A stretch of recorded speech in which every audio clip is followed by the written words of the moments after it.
Entonces aquí tenemos un circuito eléctrico, tenemos una placa madre, si usted quiere, donde hay sensores, hay resistencia, hay circuitos, y hay varias cosas, hay fuentes de poder, hay transistores, ¿cierto?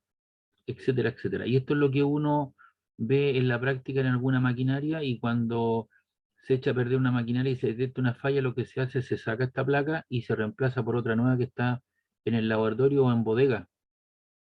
Y los técnicos vienen, cambian la placa, y esta placa, ¿cierto?, que está dañada, ¿cierto?, se hacen las mediciones y se reparan después para poder, ¿cierto?, tenerla como repuesto en caso de que la maquinaria, ¿cierto?, necesite otra situación.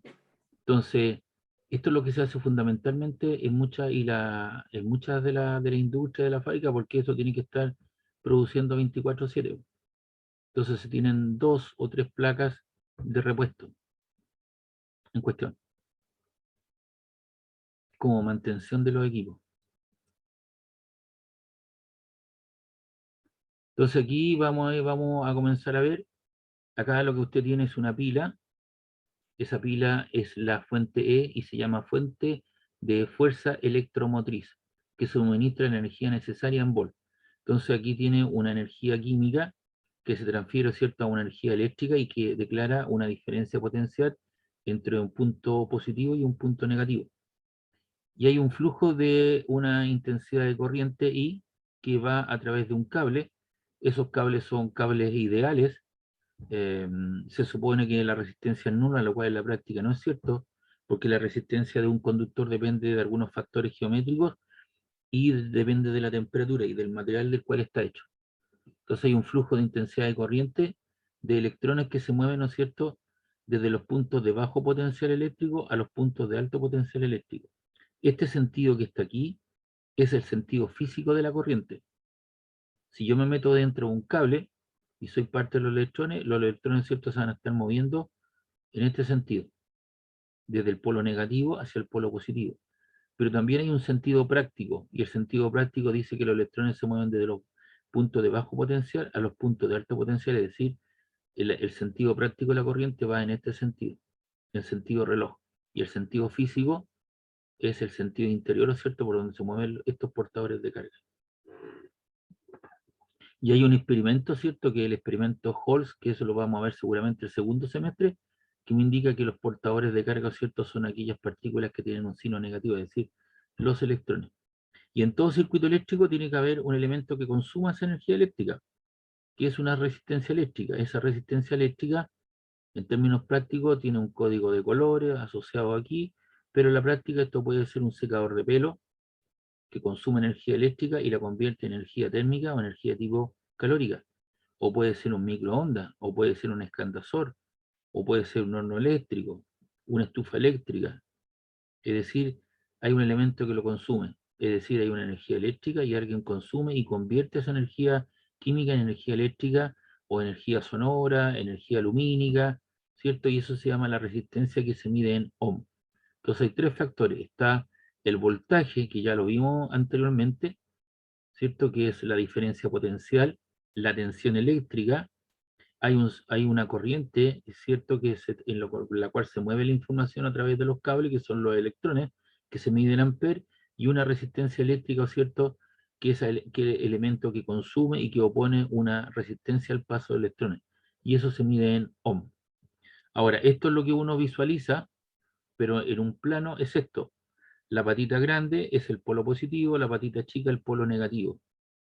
La resistencia, ¿cierto?, se establece de esa manera. Y ahí está la corriente I, que es el sentido físico, pero en realidad la corriente, vamos a analizar y vamos a utilizar el sentido práctico. La corriente se mueve de menos a más, en este otro sentido. Ahora, todo circuito debería tener, ¿cierto?, unos componentes adicionales. ¿Cuáles son los componentes adicionales? Está el 1, ¿cierto? Está el 2, que es el elemento consumidor, en este caso una ampolleta. Está el 3, que es el cable. El 4, que es un interruptor. Y el 5, ¿cierto?, es la parte débil del circuito eléctrico, eso es un fusible, ¿cierto? Que es la parte débil, la parte del talón de Aquiles digamos, del circuito. Si viene una sobrecarga, ¿cierto?, ¿dónde se va a quemar? no se quema la ampolleta, sino que se corta aquí, por la parte más débil, que es el fusible, lo más delgadito. Se funde, se corta. Los tipos de fusible que hay son tipo botón, este tipo de fusible que está, ¿no es cierto?, que están en los automóviles, el que está en un microondas, en un horno eléctrico, y esto el que está detrás de las casas tipo soquete, donde aquí hay un pequeño orificio y aquí también, entonces hay un pelito muy delgado que cierra el circuito, ¿ya? Y estos son los fusibles más modernos, ¿cierto? Que se cortan, bajan y al volver a subir y se restablece, ¿cierto? La energía eléctrica. Entonces estos fusibles son los que están en la mayoría de de la mayoría de las casas antiguas, sobre todo en Valparaíso, ¿cierto? En el barrio Almendral, bueno, y en muchos lugares de Valparaíso, Viña, también en Santiago, en casi todo Chile, es lo que se usaba antiguamente. Esto viene de los años 40, 50, donde las demandas energéticas o las demandas de energía eléctrica eran bajas. Hoy día, ¿cierto? Eso se ha multiplicado por 3 o 4 veces y no se han hecho las reparaciones que corresponde. Por eso yo le mencionaba que cuando usted vaya a construir una casa o vaya, porque puede suceder que alguien forme una sociedad con algunos compañeros, compren casas de segunda mano y las reparen y las arreglen, pero también eso tiene que ir acompañado, ¿cierto?, de una nueva, un tendido eléctrico, como corresponde. Usted ve lo que hacen los hermanos en la obra, ¿no? Y aquellas situaciones, aquellas personas, ¿cierto?, que trabajan con este tipo de cosas. ¿Lo ha visto, no, en la televisión? Sí, profe, en el Liani, creo, ¿no? Claro, uno lo ve en la televisión, ¿no es cierto? Y los tipos se encargan y allá son mucho más específicos, porque los tipos están de repente, ¿cierto?, echando abajo unas cosas, invitan a la gente, una serie, y dicen, para. A ver, déjame ver aquí, dice, asbesto, no se puede seguir trabajando. Hacen salir a todos los trabajadores, aíslan la casa y se le alarga el plazo de entrega de la casa en cuestión porque tienen que hacer, ¿cierto?, retirar todo el asbesto que está ahí. El asbesto se utilizó en algún momento, ¿cierto?, como una cuestión de carácter térmico. Es un, es un buen aislante del calor. Muchos de nuestros hospitales antiguos, ¿cierto?, bajo, en los subterráneos, ¿cierto?, ahí están las tuberías que llevan el agua caliente a un 10º piso, ¿cierto? A un 12º piso, donde están las salas de operaciones, donde los médicos, ¿cierto?, tienen que lavar las cosas, sus manos con agua tibia o caliente, para minimizar los riesgos en una operación, y esa agua, ¿cierto?, tiene que llegar caliente, entonces fueron forrados por asbesto, pues. Ese asbesto hoy día es lana de vidrio o poliestireno de alta densidad, ¿cierto? Está siendo reemplazado por otros materiales. Entonces, cuando usted se encargue de ver, ¿cierto?, o de las fonolas antiguas, ¿cierto?, que eran de asbesto, y usted contrata los servicios de un socio, un amigo, de un compadre, entonces le dice, oye, hay que sacar una carga, weón, de asbesto y toda la cuestión. Entonces usted le pide el favor, ¿cierto?, de hacer cuánto me cobra, listo, ya, tanto, y usted le dice, hay que ir a botarlo, ¿cierto?, a un sumidero, a un botadero especial, ¿o cierto?, municipal, una serie de cosas. El compadre, ¿cierto?, dice, sí, sí, amigo, no hay problema, ningún problema. Y recorre, da la vuelta 2 cuadras y las tira, ¿cierto?, ahí y se va. Y las deja en el suelo. O simplemente, ¿cierto?, en un basurero clandestino donde los niños van a jugar sobre el asbesto y hay casas y edificios alrededor de ellos y hay un botadero especial. Pero en Estados Unidos la cosa no es así, pues llega una empresa especial porque hay vigilancia, hay inspectores que están vigilando todas las casas, tienen que cumplir la norma, ¿cierto? O tienen que pedir los permisos si van a hacer una ampliación, ¿no es cierto? Incluso los colores de las casas exteriores tienen que ser del mismo color de todas las residencias que están alrededor y tienen que pedirse el permiso que corresponde a las personas. O sea, aquí no se hace todo lo compadre, no se respeta la ley del mono. Aquí se hacen las ampliaciones porque alguien me dijo, porque se me ocurrió, y de la noche a la mañana, hagamos esto otro, y lo hacen nomás, po. Pero en Estados Unidos, en otros lugares donde la cosa es más problemática, eh,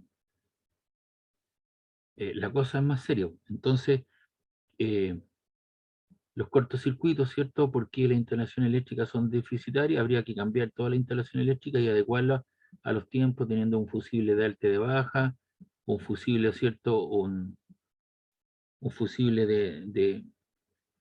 de temperatura, tener esta cosa que se me olvida, el diferencial que corresponde para desenergizar el sistema.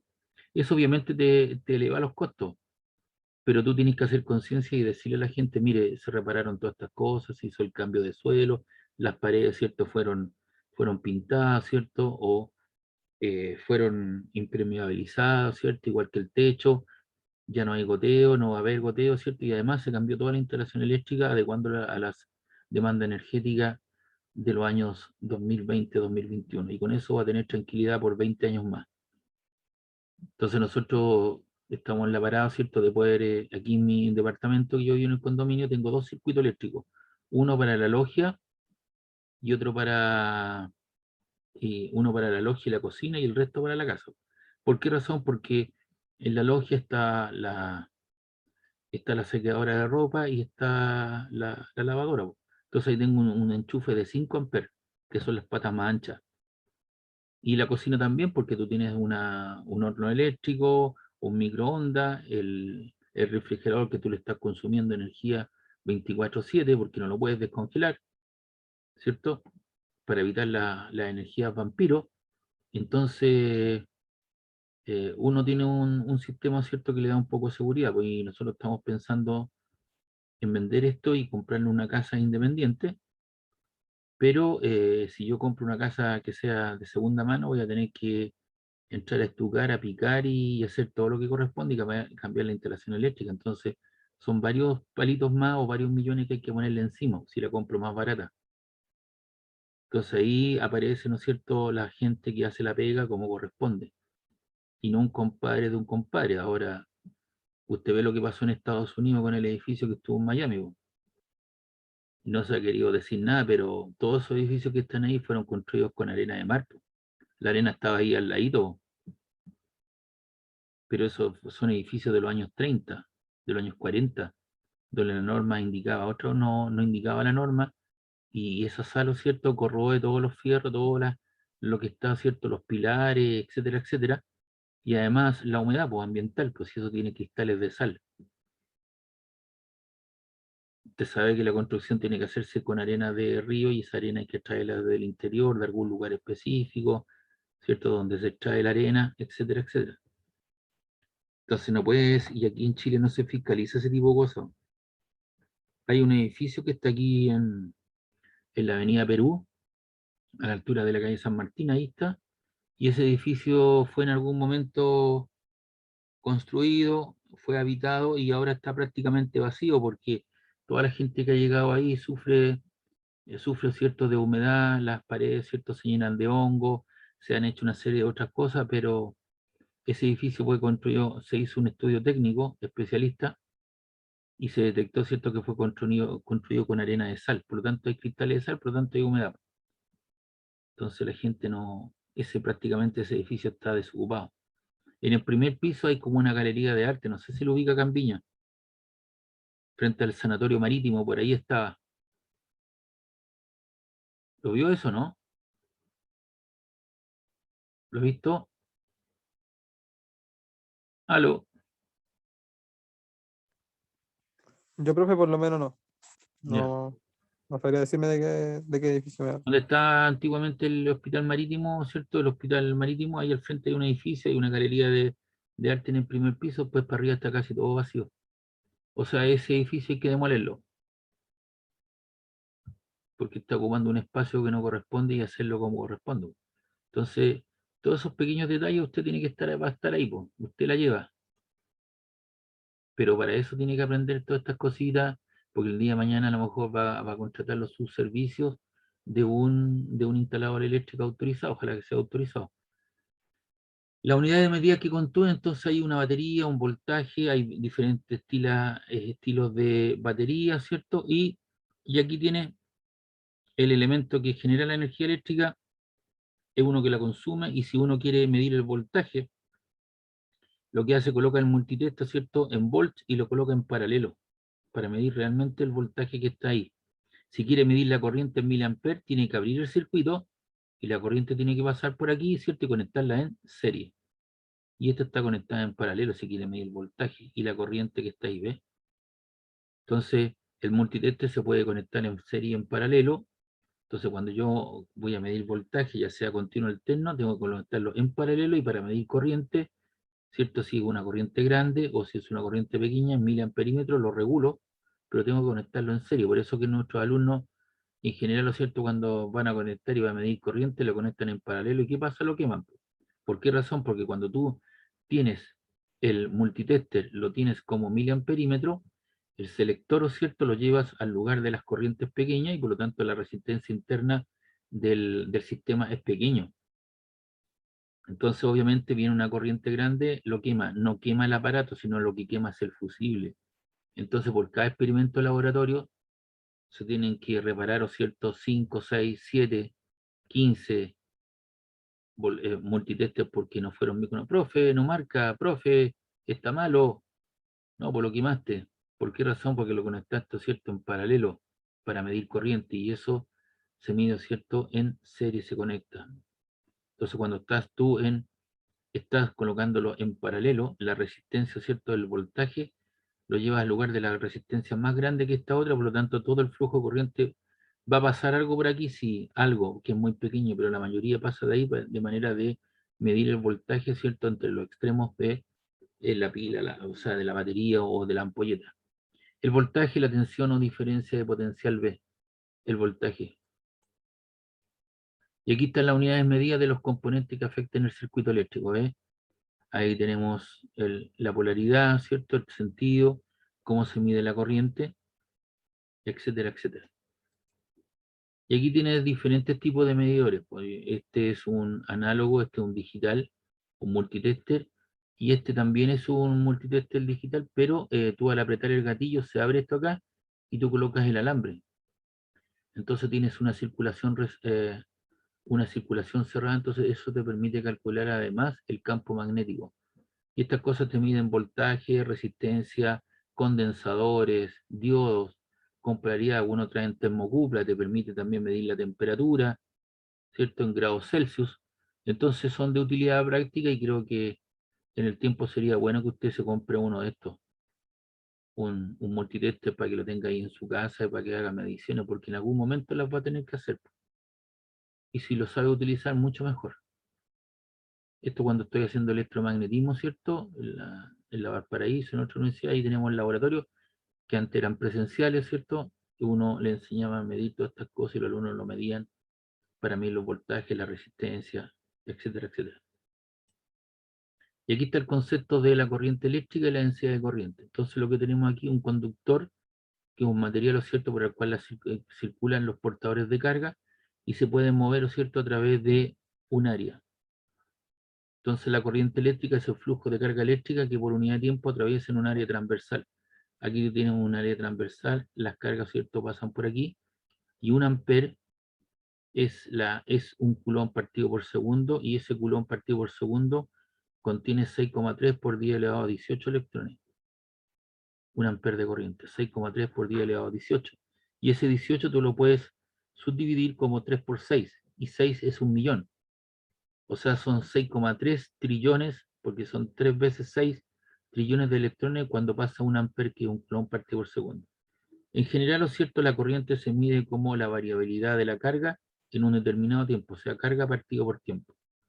Y la corriente, ¿cierto? Entonces la unidad es el amper, un coulomb partido por segundo. Y el sentido de la corriente coincide con el portador, con el valor de, ¿cierto?, con el de los portadores de carga positiva. Ahora, todos estos electrones se mueven con una cierta velocidad, que es una velocidad de desplazamiento, ¿ya? Se caracteriza el movimiento de electrones dentro de un conductor sometido a un campo eléctrico externo. Y hay una relación entre la velocidad de desplazamiento y la corriente.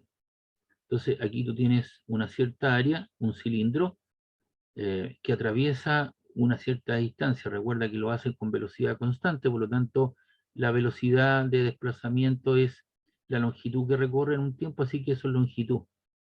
Longitud por área, ¿cierto?, te genera un volumen. Entonces, obviamente, N es el número de portadores de carga que están encerrados en ese volumen, Q es la carga de cada portador, y V sub D la velocidad de cada portador. Entonces, la carga total del volumen es delta Q, es la cantidad, el número de electrones por unidad de área, ¿cierto? Por unidad de tiempo. Y por lo tanto la intensidad de corriente también la puedo expresar en términos del número de cargas fundamentales que atraviesan un área con una cierta velocidad, donde P sub D es la velocidad de desplazamiento.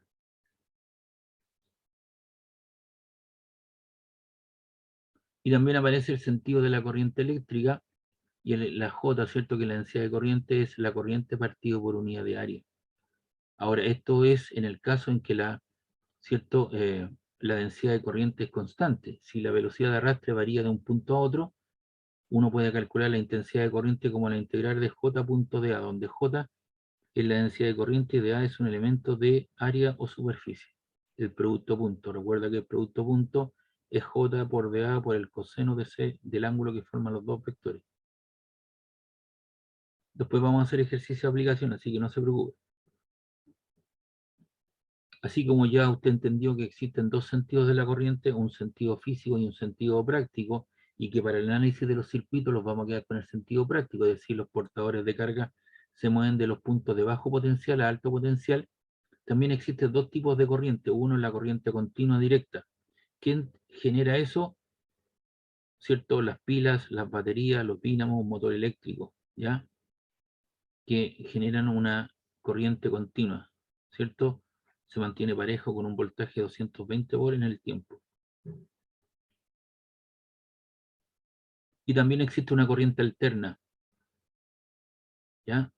Y esa corriente alterna se diferencia de la directa en que cambia de sentido. Aquí tiene un sentido positivo, llega a un valor cero, se va a un valor negativo, cambia nuevamente, ¿cierto?, a un valor positivo, luego a un valor negativo, cero, etcétera, etcétera. Y varía entre 220 y menos 220 volts. La corriente que tenemos en nuestras casas y en las calles, ¿de qué característica es? Corriente continua, corriente alterna. Alterna. Alterna, ¿cierto? Los troles Valparaíso, ¿qué tipo de corriente usan? ¿Corriente continua, corriente alterna? Continua. Continua, ¿cierto? Por eso ellos tienen un tendido eléctrico especial. Antiguamente, los troles Valparaíso, donde está Ripley ahora en Valparaíso, ahí está la calle Lira, al final de la calle Lira estaba ahí una sede de un equipo que se llamaba el Wander, no sé si existirá todavía el Wander, pero bueno, no importa, eso es un detalle. Ahí tenían una sede de los wanderinos, no sé si existe todavía el Wander, ¿cierto? Algunos dicen que sí, pero Ya, entonces alterna, ¿cierto?, entre 220 y menos 220. Los troles Valparaíso usan corriente continua, entonces al fondo de la calle Lira ahí había una planta rectificadora de la señal. Ellos compran una energía alterna, entonces le mandan esa energía y ellos tienen ahí unos tubos grandotes, era muy antigua, ¿cierto? Y ellos rectificaban la señal, ¿cierto? Para mantenerla como corriente continua, la transformaban a corriente continua. ¿Qué es lo que se hace un rectificador? Esta señal que está aquí, la lanza aquí arriba. Esto que está aquí, la lanza hacia arriba. Entonces es un elemento rectificador de media señal.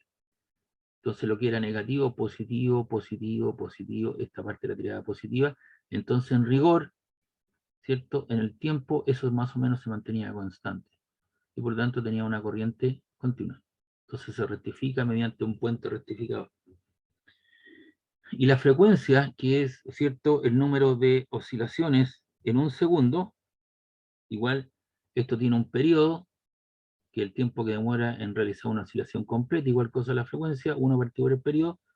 En los países de Europa usan un ciclaje de 50 ciclos o hertz en un segundo, es decir, genera aquí 1, 2, 3 ciclos completos en un segundo, son 50 ciclos hertz. En cambio, en Latinoamérica tenemos 60 ciclos por segundo. No hay problema con el ciclaje, sí con el voltaje. Si tú traes un aparato que está diseñado para funcionar con 110 volts y lo instalas directamente a 220, lo más probable es que lo vas a quemar el transformador, ¿no es cierto?, de la entrada. Entonces tú lo que tienes que hacer es comprar, ¿no es cierto?, un elemento que eleve el voltaje de 110 a 220.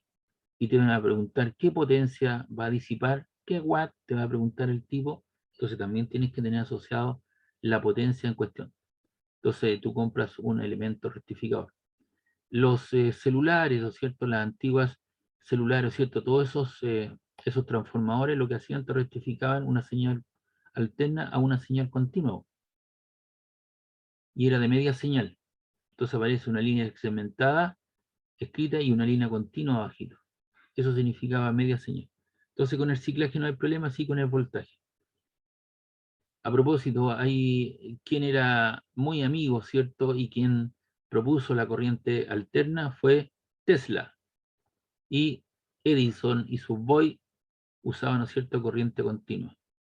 Entonces, yo este paralelo entre Edison y Tesla, yo lo comparo con, ¿cierto?, Zamorano, que era para la tele, para todos los medios, y Salas, que era amigo, ¿cierto?, oculto, porque este tipo era húngaro o polaco, no me recuerdo muy bien, Tesla, y que él propone, ¿cierto?, la corriente alterna. ¿Cuál es la diferencia? Que con la corriente continua, esta te puede correr, ¿no es cierto?, para mantener la señal varias cuadras. Una cuadra chilena son como 100 metros, pero después tú tienes que tener un elemento que te permita elevar, ¿no es cierto?, esa señal y mantenerla. Entonces esta te recorre cientos de metros, en cambio esta señal recorre cientos de kilómetros, mucho más barata, más costo. Y en una pelea, ¿cierto?, él se asocia con Westinghouse, ¿cierto?, y él inaugura la primera feria mundial, y quien gana la batalla, ¿cierto?, es Tesla. Pero este señor estaba asociado con los grandes empresarios, tuvo problema con Tesla, ¿ya? Este era para la tele, para la farándula, Edison. Este era, ¿cierto?, para el pueblo, ¿cierto? Y es lo que quería. ¿Por qué digo para el pueblo? Porque es lo que quería, ¿cierto?, generar antenas a kilómetros de distancia y hacer, ¿cierto?, un campo tal que todas las personas tuvieran acceso libre, ¿cierto?, y gratis, porque se podía hacer como elemento conductor el aire, ¿cierto?, poder tener energía eléctrica gratis para todo el mundo. Entonces, obviamente, la otra gente cobraba por hacerlo y él quería hacerlo en forma gratuita. Entonces, por ahí donde aparece la discordia, ¿cierto? Y de la noche a la mañana aparece muerto en un hotel, y gran parte de su historia, gran parte de sus baúles, donde estaba todo determinado, ¿cierto? Las patentes que él había logrado hacer desaparecen de la noche a la mañana. Entonces, hoy día quien domina, ¿cierto?, todos los procesos y gran parte de la producción es Tesla. Y ahí aparecen los autos Tesla también como parte, ¿cierto?, del auto eléctrico. La corriente continua también existe, sí, pero obviamente es más cara porque tú tienes que tener elementos elevadores a metros, a cientos de metros, y esto tú tienes que a cientos de kilómetros. Entonces llega más lejos y con mayor propiedad. Hay una película que se llama La Guerra de las Corrientes, que la están dando en el HBO LE. Trate de verla. Dice La Guerra de las Corrientes, y ahí aparece la problemática entre Tesla y Edison. Y también en el HBO, ¿cierto?, History Channel, ahí lo dicen los documentos de Tesla. Y ahí hay una serie de personas que siguen, ¿no es cierto?, y hacen toda la investigación, así como persiguiendo a Hitler. Aquí persiguen a Tesla y tratan también de repetir lo que está en los planos, y los experimentos se cumplen según la normativa, pero él apareció muerto de la noche a la mañana. Entonces ahí lo que hemos revisado, los tipos de corriente, ¿cierto? El voltaje, que ya lo habíamos hecho, ¿cierto?, anteriormente cuando vimos potencial eléctrico, los tipos de corriente, los sentidos de la corriente, qué tipo de corriente hay, dónde está, y aparece el concepto de la resistencia eléctrica. La resistencia eléctrica se mide con la letra R y la letra omega ohm. La resistencia eléctrica es toda oposición que encuentra la corriente a su paso por un circuito eléctrico cerrado, atenuando o frenando el libre flujo de circulación de las cargas eléctricas o electrónicas. Entonces aquí usted tiene un conductor, y ese conductor tiene una estructura interna, ¿cierto?, que normalmente es de tipo cúbica, y aquí están los electrones, ¿cierto?, chocando entre ellos, ¿cierto?, y chocando con la muestra. Por lo tanto, la unidad, el número de choques por unidad de volumen, por unidad de tiempo aumenta, ¿cierto?, al interior, y eso macroscópicamente, ¿cierto?, se ve, ¿cierto?, uno lo puede observar, donde el conductor eléctrico cambia de coloración, se coloca color naranja. y emite, ¿cierto?, calor o luz, como es el caso del filamento de la ampolleta, que es un filamento de tungsteno. Me refiero a la ampolleta clásica. Es un alambre delgadito, ¿cierto?, que tiene una alta resistencia eléctrica y la temperatura que alcanza es de varios grados Celsius, y cuando se funde el filamento del nicrón, estamos hablando de unos 5.000, 6.000 grados Celsius, que es la temperatura de la corona del Sol, porque se logra fundirse corta. ¿Qué sucede si yo tengo una ampolleta y le quiebro el casquete, me estoy refiriendo a las ampolletas clásicas, yo quiebro el casquete de vidrio y la enchufo, estando buena la ampolleta, el filamento bueno? ¿Qué va a pasar?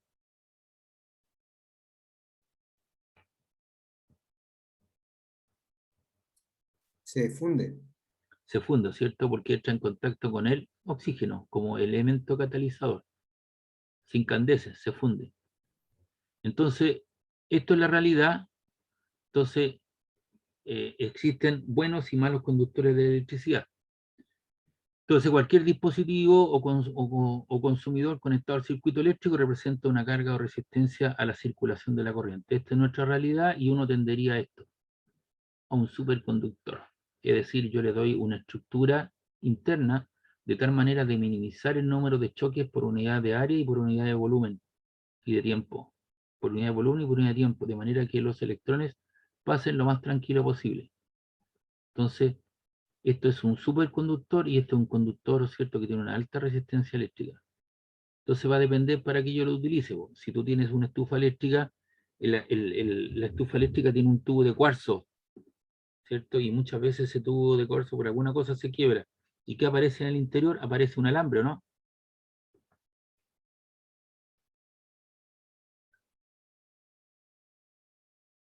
Ese alambre es de nicrono tungsteno, que tiene una alta resistencia eléctrica. Entonces yo lo preparo para que el número de choques por unidad de volumen por el tiempo aumente y genero, ¿cierto?, calor y temperatura. Convierte energía eléctrica en energía calórica y energía térmica. Y eso es una estufa eléctrica. Igual sucede, ¿cierto?, con las barritas que están dentro de el horno eléctrico o en el horno eléctrico, ¿cierto?, o en la cocina eléctrica, ¿ya? Entonces aquí tenemos los electrones fluyendo por un buen conductor eléctrico que ofrece baja resistencia, y B, los electrones fluyendo por un mal conductor eléctrico que ofrece una alta resistencia a su paso. En ese caso, los electrones chocan unos contra el otro al no poder circular libremente y como consecuencia generan calor. Entonces aquí hay una irradiación de calor y lo aprovecho dependiendo de qué. Y acá, ¿cierto?, es un elemento superconductor. Usted me dirá, pero profe, si existen los autos eléctricos, los Tesla, sí, de acuerdo, tenéis que tener 70 millones para colocarlo aquí en Chile. Para que te tenga ese auto, ¿cierto? Te puede andar con una autonomía de unas 4 o 5 horas, con una velocidad promedio, ¿cierto?, entre los 90 y 110, 120 kilómetros por hora en un City Car, y tú llegas a la casa y en vez de echarle benzina, ¿cierto?, lo conectas a la energía eléctrica, durante 20, 30 minutos llenas las baterías y gastáis 400, 500 pesos. Pero tienes que tener 70 millones para ponerlo aquí en el país. Los autos Tesla. Obviamente esa tecnología tiende a bajar, por supuesto, los precios están bajando porque se está masificando, los chinos, ¿cierto?, están produciendo una gran cantidad de autos eléctricos y ligerito va a ser la panacea. Y ahí se va a ir nuevamente el precio el precio del petróleo al suelo, ¿cierto? Y van a optar por esta situación. Ahora, todavía son caros los costos de producción, pero esa tecnología de la superconductividad existe.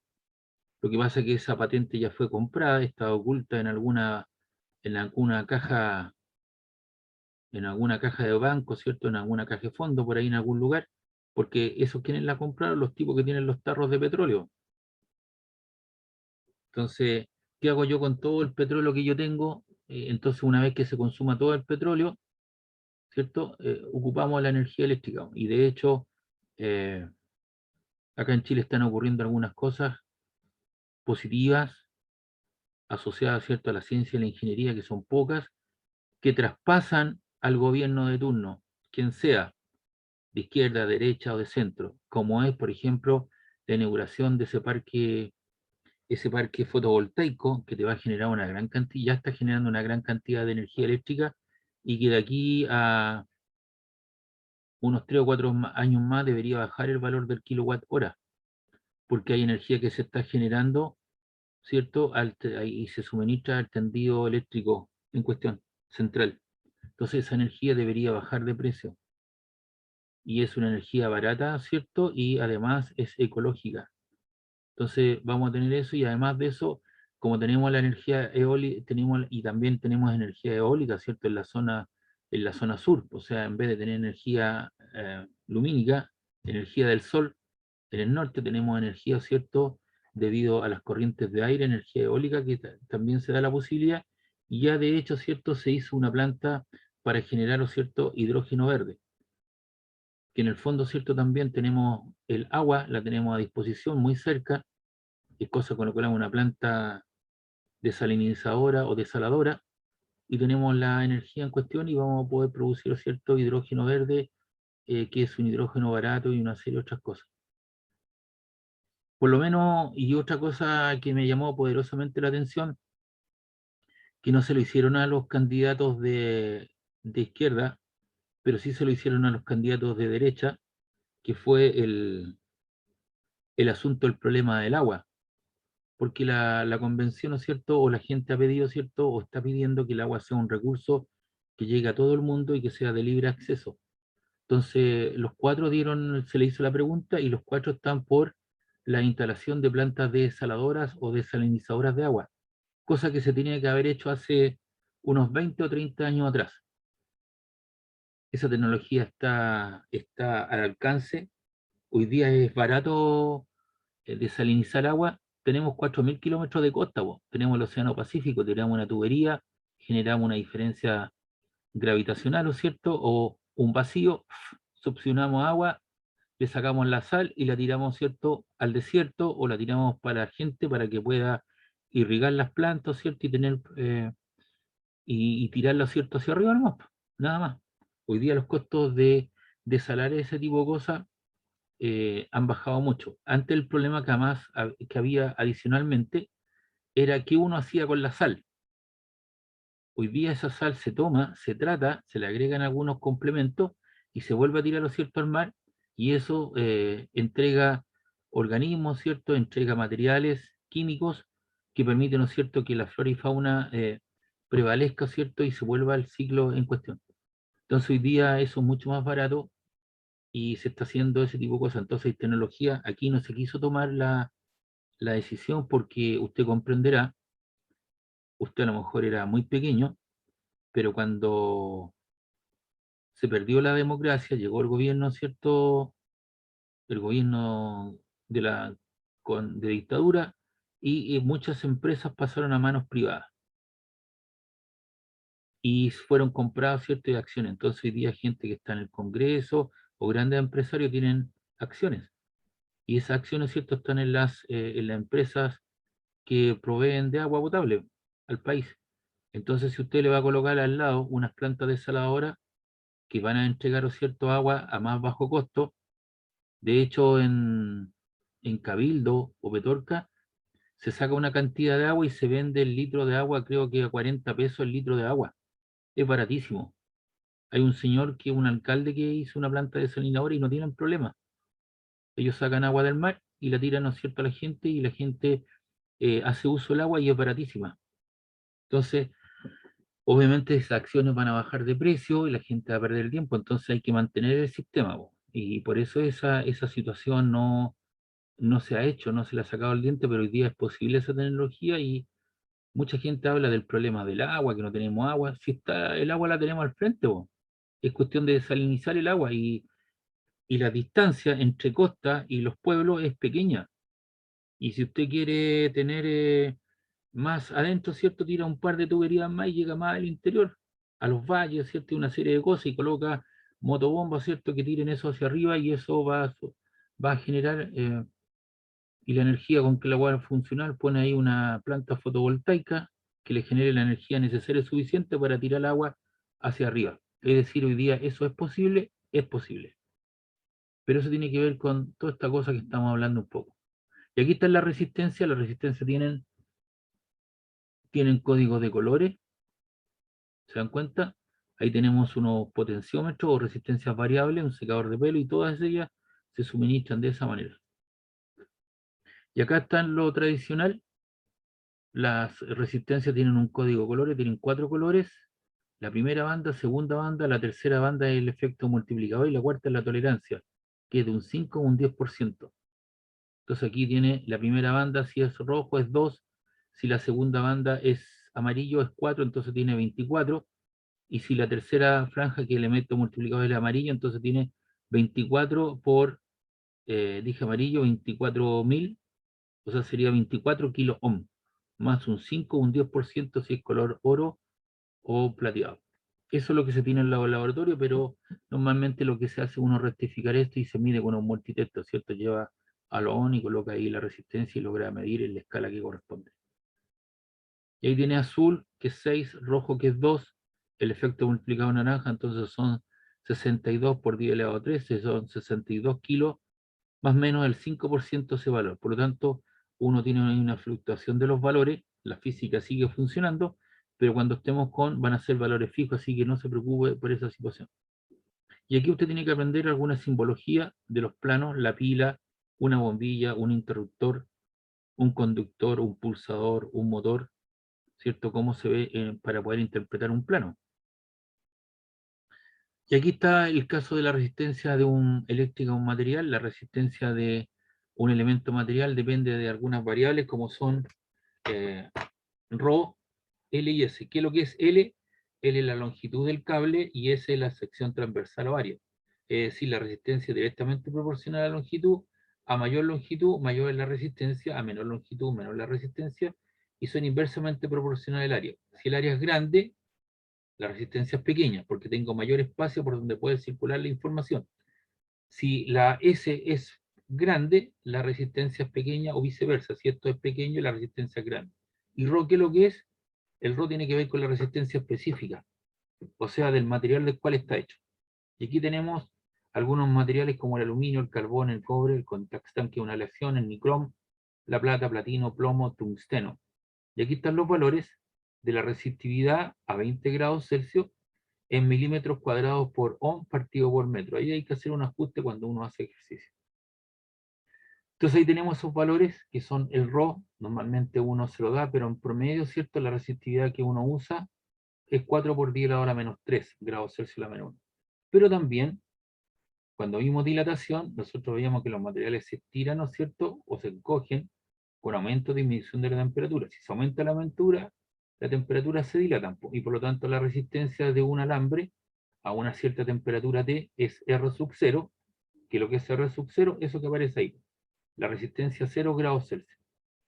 Si yo quiero medir la temperatura a 400, la resistencia a 400 grados Celsius, va a ser la resistencia a 0 grados, factor de 1 más menos alfa por delta T. El alfa, ¿cierto?, es el coeficiente de la temperatura. Yo me equivoqué ahí en un momento, y delta T es la variación de la temperatura. Sería 400 menos 0, esto sería 400 grados. Por lo tanto, para que esto que está en corchete sea un número, el alfa tiene que ser grados Celsius a la menos 1. Porque esto es grados Celsius. Entonces, grados Celsius con grados Celsius a la menos 1 se van, y eso te queda 1, y te queda la resistencia que se mide en ohm. Ahora, ¿cuándo empleo el signo más y menos? Cuando tengo un metal, empleo el signo positivo para el coeficiente de la temperatura. Y cuando tengo un no metal, tengo el valor negativo. Por ejemplo, en los no metales puede ser la resistencia, el valor, ¿cierto? La resistencia que pueda tener el aceite transformador que está en su sector. Si usted vive por ahí cerca y tiene 2 postes y arriba hay un transformador, cada cierto tiempo vienen un par de señores, ¿cierto? Suben uno, cortan la luz, obviamente, desenergizan todo el sistema, le hacen mantención, y a ese transformador, ¿cierto?, le abren una tapadita, igual que cuando uno va a cambiar el aceite al auto, ¿qué es lo que hace? Cambia el aceite, pero también saca el filtro de aceite, ¿cierto? Entonces el tipo saca el filtro de aceite, le coloca un tamborcito y cae todo ese aceite negro. Cuando usted colocó ese aceite, cumplía todas las propiedades en cuestión. Cada cierto kilometraje, ya sea para 5.000 o si es de 10.000, para un aceite sintético, deja de tener las normas, y por lo tanto cada cierto tiempo hay que cambiar ese aceite de transformador. Entonces, en ese caso, usted usa un valor negativo para el aceite transformado.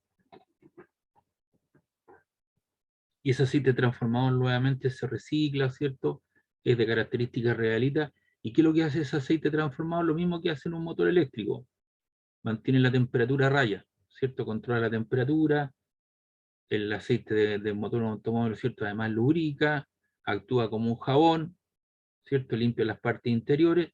En el caso de este aceite transformado, lo que hace es regula la temperatura. Si no estuviese ese aceite, el transformador ya se hubiese fundido hace rato ya, porque está transformando energía eléctrica, ¿cierto? De 380 volts a 220. Por eso que los pajaritos, ¿cierto? En los rieles donde está apoyado, hacen su nido porque eso está irradiando calor en la cercanía. Y cuando hay lluvia, ¿o cierto? O hay camanchaca, de repente usted pasa por ahí y está sonando en forma constante el transformador.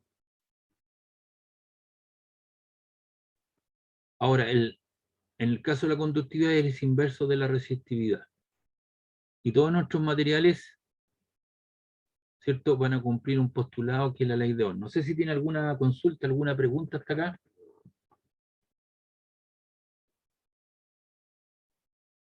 No, profe. Yo le dije al comienzo que iba a ser harta información hoy día, ¿no? Hay una ley muy importante que es la famosa ley de Ohm. Y esa ley de Ohm dice que el voltaje es directamente proporcional a la intensidad de corriente por la resistencia. Si tú quieres la resistencia, despeja vos. La intensidad de corriente está multiplicando, pasa dividiendo, y que te queda voltaje partido por la intensidad. O si quieres la intensidad de corriente, te queda voltaje partido por la resistencia. Entonces la ley de Ohm también puede expresarse en función de las magnitudes. ¿Ya? Y aquí tengo yo un conductor eléctrico por el cual circula una corriente, ahí tengo el campo eléctrico, hay un área, y eso es una longitud, y hay establecido una diferencia potencial entre los extremos, y eso da lugar, ¿cierto?, a una corriente en cuestión. Y nuestros elementos que cumplen la ley de Ohm son elementos ósmicos, y uno lo que hace en el laboratorio varía el voltaje y la corriente en cuestión, y eso te va dando, ¿cierto?, el 3 con el 2, el 2 con el 4 con el 6 con el 9, el 8 con el 12, y estos puntos, ¿cierto?, lo une y te da una relación de tipo lineal, y la pendiente de eso te da nada menos que la variabilidad del voltaje partido por la variabilidad de la corriente, y eso es la pendiente, que es nada menos que la resistencia eléctrica que tú tienes en el circuito en cuestión.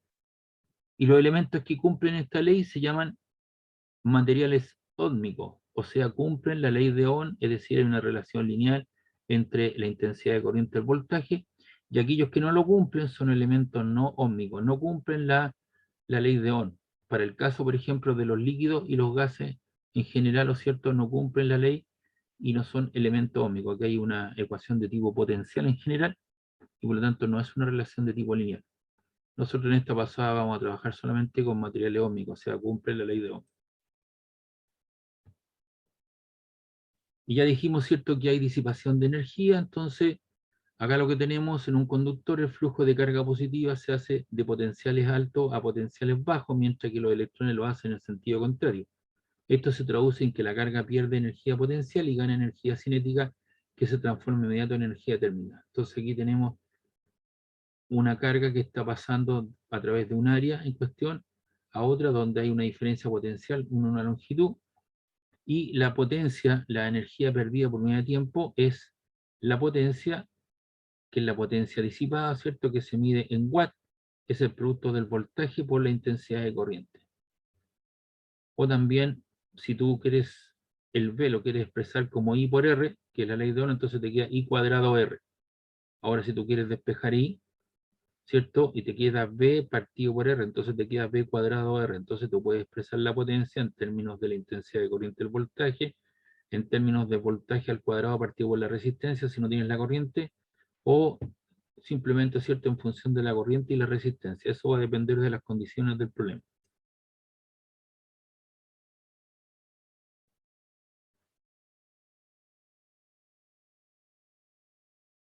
Entonces ya lo acercamos a los circuitos eléctricos. Aquí tenemos la fuerza electromotriz, que es la FEN, y las baterías. El dispositivo que suministra energía eléctrica suficiente para que produzca una corriente estacionaria en un conductor se llama fuente de fuerza electromotriz, que está ahí. y que se designa normalmente con esa letra E, positivo y negativo, y aquí ya se está utilizando, ¿cierto?, el sentido práctico, ¿te das cuenta? La corriente va desde los potenciales negativos hacia los potenciales positivos, y hay un elemento que la consume, que es la resistencia. Y aquí está la analogía, ¿cierto?, mecánica de un circuito eléctrico. Un alambre o un conductor eléctrico, ¿cierto?, tiene una estructura atómica, y tengo unas canicas que son los electrones. Entonces, estas canicas, ¿cierto?, chocan con digamos, los clavitos que están, las tachuelas que están aquí puestas, y si yo le dejo más espacio, pasa más libremente, y eso tiene que ver con el concepto de la resistencia. La resistencia opone un paso, ¿cierto?, a los electrones, es decir, aumenta el número de choques por unidad de volumen. Por lo tanto, sería un mal conductor. Ellos bajan y vuelven a circular por aquí. Ahora, aquí hay una diferencia potencial que es una altura. Entonces, hay alguien, un enanito, al interior de la pila, que toma las pelotitas y las pasa de los puntos de bajo potencial a los puntos de alta potencial. Y las coloca ahí, y la bolita, ¿cierto?, sigue haciendo su trabajo, chocando con la estructura atómica del conductor. Mientras más clavijas hayan, mayor es la resistencia eléctrica. Mientras menos hayan, menor es la resistencia eléctrica. Y lo suben desde los puntos de bajo potencial a alto potencial. Y ese es el concepto de la fe.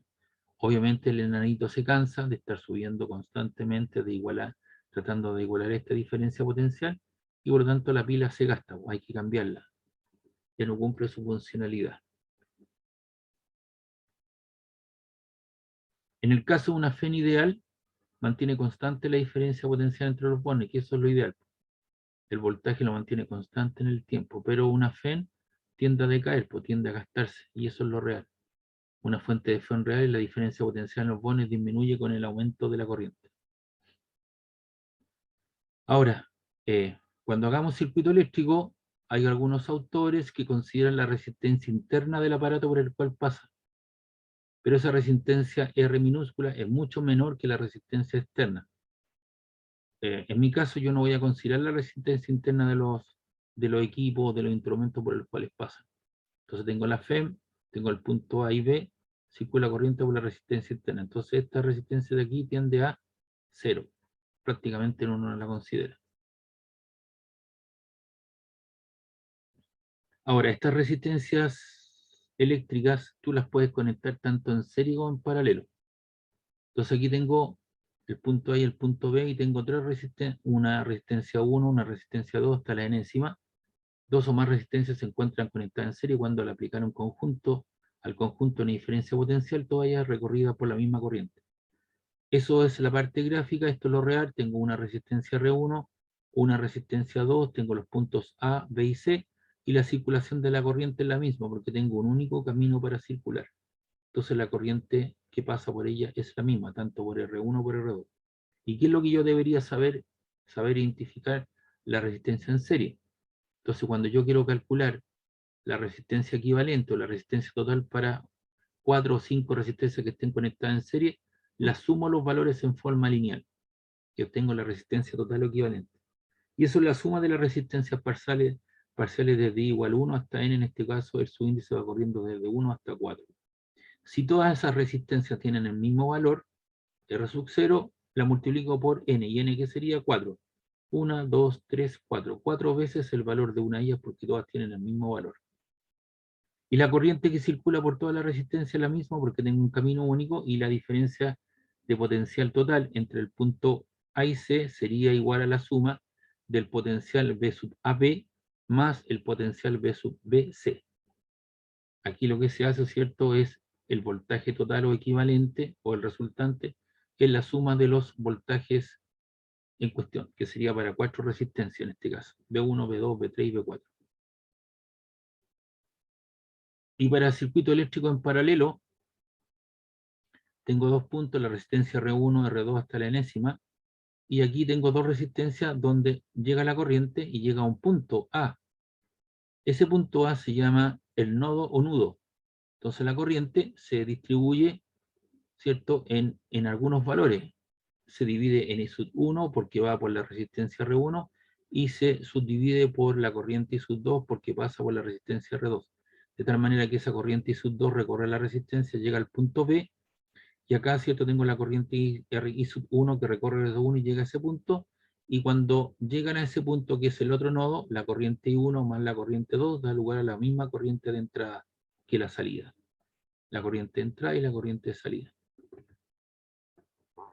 Entonces, para resistencia en paralelo, ¿cómo se suman? 1 partido por la R equivalente, 1 la total, es 1 partido por R1 más 1 partido por R2 más 1 partido por R sub n. Y eso es la sumatoria de 1 partido por R sub i, desde igual 1 hasta n.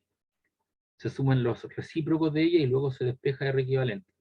Si todas ellas tienen el mismo valor R sub 0, se divide por el número de resistencias. Si son 4, entonces pones el valor dividido en 4. Y el voltaje es el mismo. Si tú colocas aquí un multitester y tratas de medir la diferencia potencial en paralelo, ¿cierto? Te va a dar un voltaje V1 asociado a la resistencia R1, y si tú colocas el voltímetro aquí, entre el punto A y B, asociado a la resistencia R2, te va a dar un voltaje V2. De tal manera que el voltaje V1 debería ser igual al voltaje 2. ¿Por qué? Porque están en paralelo. Y la corriente, como ya dijimos, la corriente equivalente I se subdivide proporcionalmente a los valores de I sub 1 más I sub 2, de tal manera que aquí llega I sub 2 más I sub 1 te da el valor I.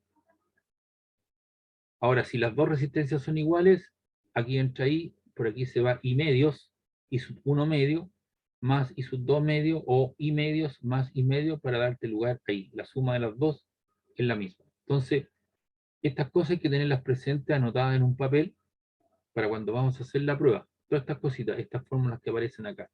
Tratar de identificar los circuitos en paralelo o en serie. Ahí están en serie, anotar toda esa información, y cuando estén en paralelo. Ahora, los circuitos eléctricos también yo puedo tener sistemas serie paralelo. Entonces aquí tengo un circuito entre los puntos A y B. R1 y R2, ¿cómo están conectadas? En paralelo. En paralelo. Entonces yo saco una comuna de esas, ¿cierto? Y me queda una sola.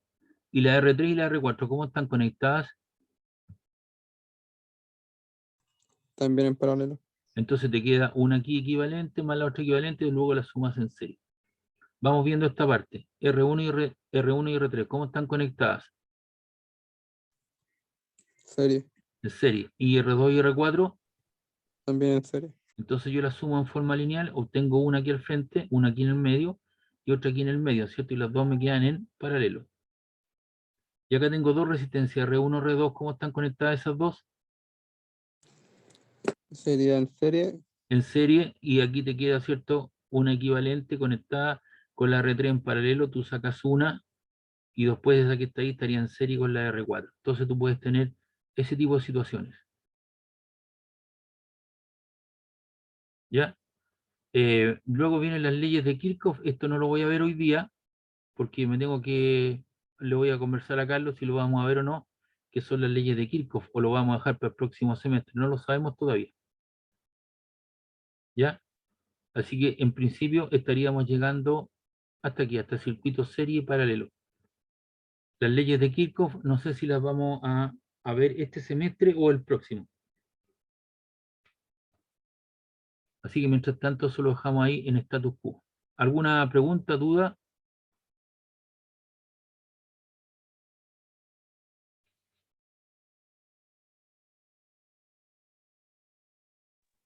Pero fue una consulta. ¿La clase pasada de qué hablaron? La clase pasada, ¿cierto? Lo que hice fue ver lo que es la ley de Gauss, que es un mecanismo que me permite medir el campo eléctrico cuando existe simetría de campo. Vimos algunas cuestiones clásicas y luego vimos varios ejercicios, ¿cierto?, a desarrollar. Ok. Y eso está ahí, el PPT está ahí en el aula virtual, y la clase también está grabada y la subí arriba. Y están colocados ejercicios. Usted no me contestó el correo, parece, o no lo vio. Yo sí, pues sí le contesté, pero no me puede conectar. Ah, ya, ya. Ya, pero usted sabe que yo hice todo lo posible para que ustedes estuvieran en esa clase y estuviésemos tranquilos. Entonces, este PPT que yo acabo de subir, ya lo subí entonces Y vamos a ver algunos ejercicios de aplicación.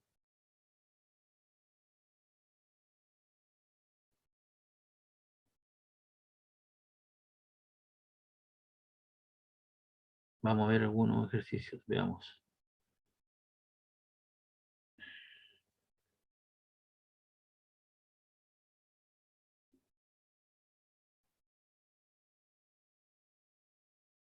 Esto no tiene que ver aquí.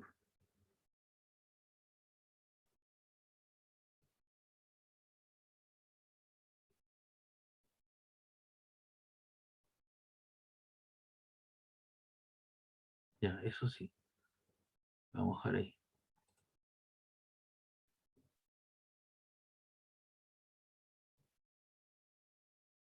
Y aquí tenemos algunos ejercicios. Déjame ver, por favor, esto.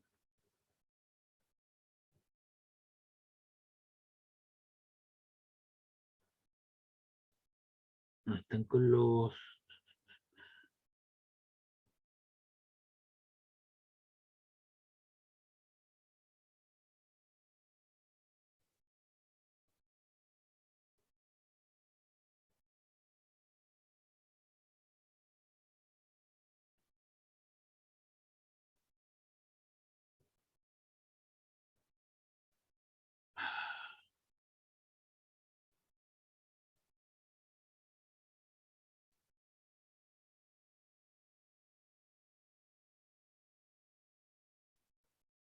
Ese tampoco me sirve.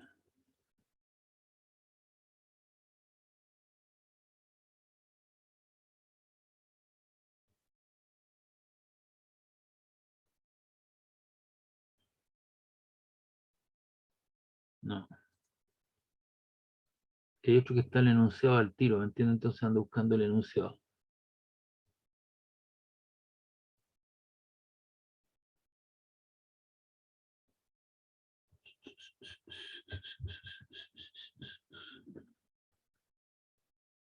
No, esto no.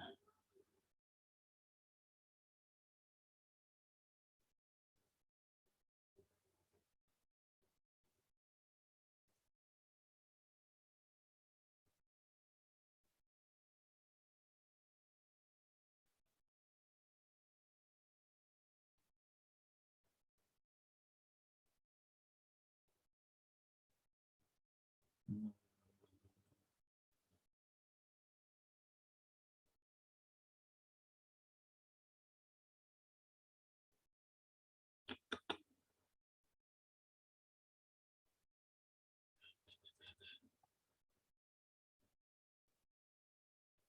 tampoco me sirve ese.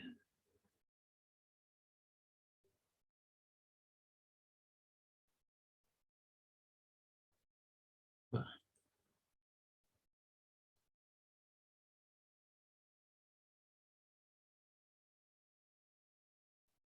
no.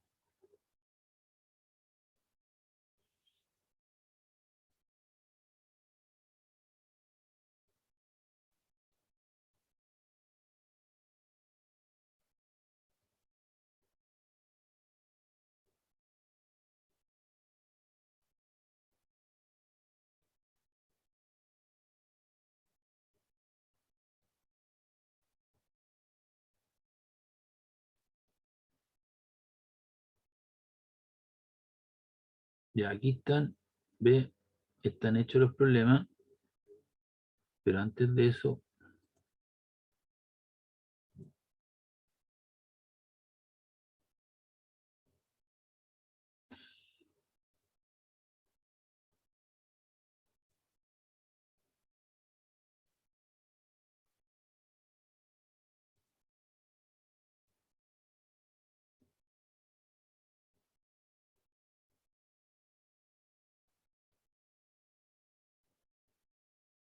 ya, eso ahí.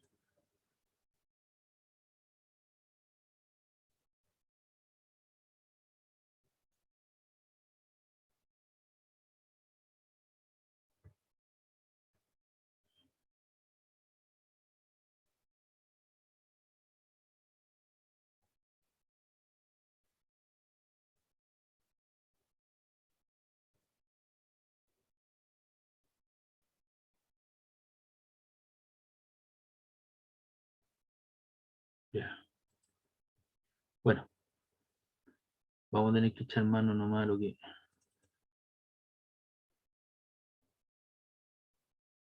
Los enunciados los vamos a ir anotando.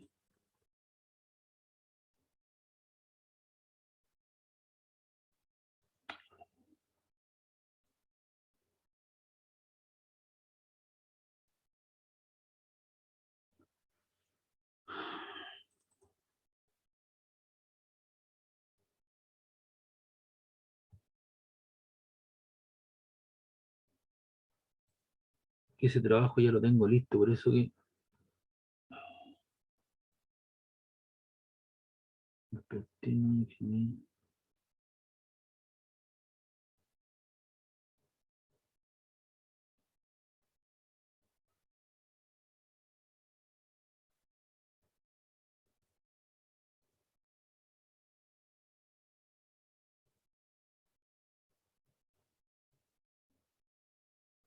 Ya.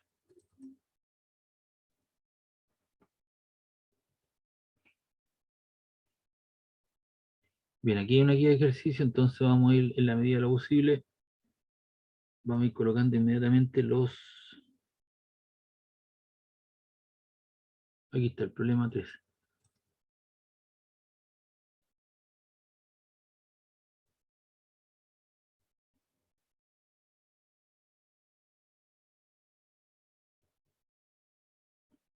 Entonces vamos a abrir una...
Ya, el problema dice acá lo siguiente: la resistencia de un alambre de tungsteno es de 100 megaohm, teniendo un largo de 20 metros y una resistividad de 5,5 por 10 elevado a la menos 8 ohm por metro. Calcular el diámetro y el radio del alambre. Entonces nosotros sabemos que la resistencia, que son 100 megaohm, los 100 lo expreso como 1 por 10 elevado a 2 y 1 mega 10 elevado a 6. Entonces te queda 1 y tengo una multiplicación de 10 elevado a 2 por 10 elevado a 6, te queda 1 por 10 elevado a 8 ohm. Y el largo del alambre es de 20 metros, la resistividad me la dan por tabla, y yo necesito calcular el diámetro y el radio del alambre. Entonces, nosotros sabemos que la resistencia de un alambre en función del largo, su sección transversal o área, ¿cierto? Y del material que está hecho es igual a ρ por L partido por el área. Como obviamente el radio y el diámetro están asociados al área, despejo el área está dividiendo, pasa multiplicando, y la resistencia pasa dividiendo. Entonces te queda ρ 5,5 por 10 elevado a la menos 8 ohm por metro, por la longitud de 20 metros, y la resistencia, que vale 1 por 10 elevado a 8 ohm. Entonces obviamente aquí se me van los ohm, y te queda 5,5 por 20, que son 110 por 10 elevado a la menos 8, metro por metro te queda metro cuadrado, y abajo te queda 1 por 10 elevado a 8. 110 exponente a la menos 8 por 1 exponente 8 te queda 1,1 exponente menos 14. Vamos a verificar eso. Eso te queda 110 exponente a la menos 8 dividido por 1 exponente 8. Y eso te queda 1,1 por 10 elevado a la menos 14. ¿Y qué te quedó? Metro cuadrado. Entonces ahí tienes el área en metro cuadrado. Y recuerde usted que nuestros conductores eléctricos son conductores circulares, y el área de un círculo es pi d cuadrado cuarto en función del diámetro. Y como quiero el diámetro, despejo el diámetro, el 4 está dividiendo, pasa multiplicando, te queda 4 por A, y pi que estaba multiplicando pasa dividiendo, te queda 4 por 1,1 exponente a la menos 14 metros cuadrados, dividido por 3,14. ¿Y eso cuánto te queda? Eso te queda 4 por 1,1 exponente menos 14, igual dividido en 3,14, y eso te queda 1,40, 1,40, 12, 73, 885 exponente a la menos 14 metros cuadrados. Pero yo no quiero el diámetro al cuadrado, entonces, ¿qué es lo que hago? D cuadrado es igual a eso que aparece ahí, extraigo raíz, y te queda que D vale la raíz de 1,40 por 10 elevado a la menos 14 metro cuadrado, y te queda 1,18 por 10 elevado a la menos 7, y el metro cuadrado te queda como metro. Y el radio, que es la mitad del diámetro, te queda de medios. Y la mitad del diámetro sería 5,91 exponente a la menos 8. ¿Pregunta, duda?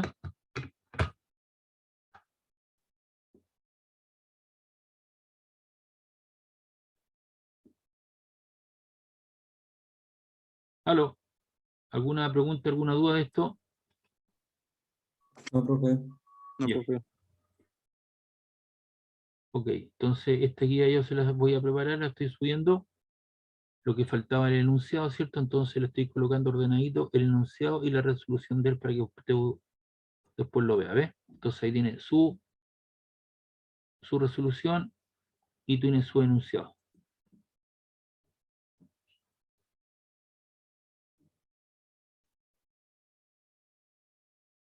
Ya. Después tiene el problema 7. Vamos a ir a buscar la guía, el problema 7.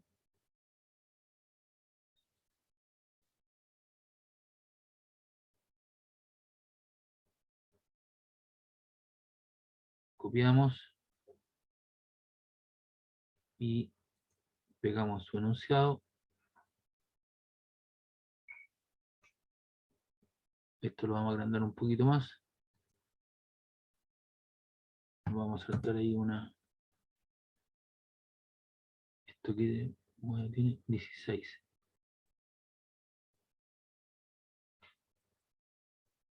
Ahí está. Entonces el problema 7, ¿qué me indican?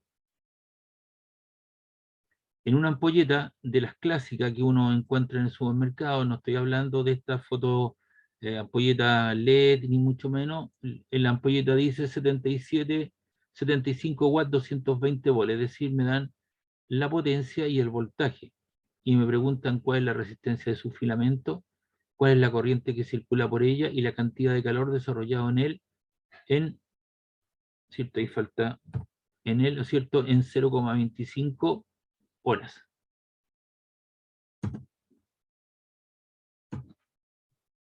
Entonces, listo. Entonces tengo los 75 watts y tengo voltaje.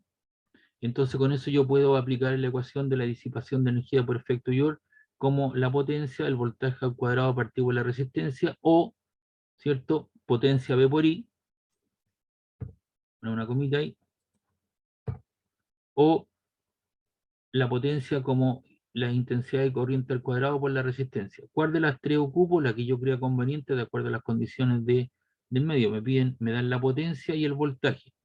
Me dan la potencia y el voltaje. Me dan la potencia y el voltaje, pero desconozco la corriente y me piden la resistencia. Y esta es en función de la potencia y no conozco la corriente y tengo la resistencia. Entonces voy a ocupar la ecuación 1 y de ahí despejo la resistencia, porque la resistencia está dividiendo, pasa multiplicando, y te queda V cuadrado partido por P, o sea 220 volts al cuadrado partido por una potencia de 75 watts. Y eso te da un valor de 645,3 ohm.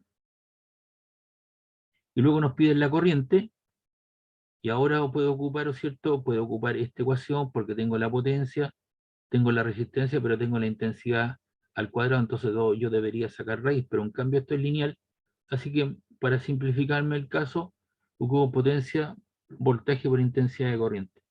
Despejo la intensidad de corriente, el voltaje está multiplicando, pasa dividiendo, te queda P partido por V, 75 watts partido en 220 volts, y eso te queda 0,34 0,34 amperes. Entonces tienes una forma de hacerlo, o también verificando, ¿cierto?, lo que es la ley de Ohm. El voltaje es igual a I por R, despejamos la intensidad de corriente, el voltaje lo tienes, 220 volts, la resistencia que la sacamos en el primer lugar, 645,3 ohm, y si tú divides 220 en esa cantidad te queda 0,34 amperes.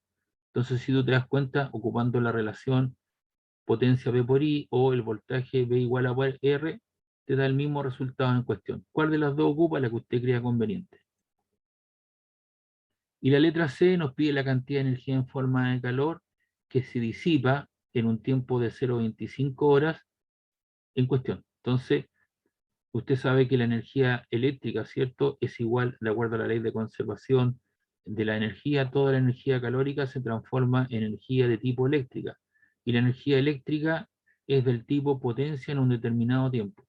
La potencia que disipa esta ampolleta es de 75 watts y lo hace en un tiempo de 0,25 horas.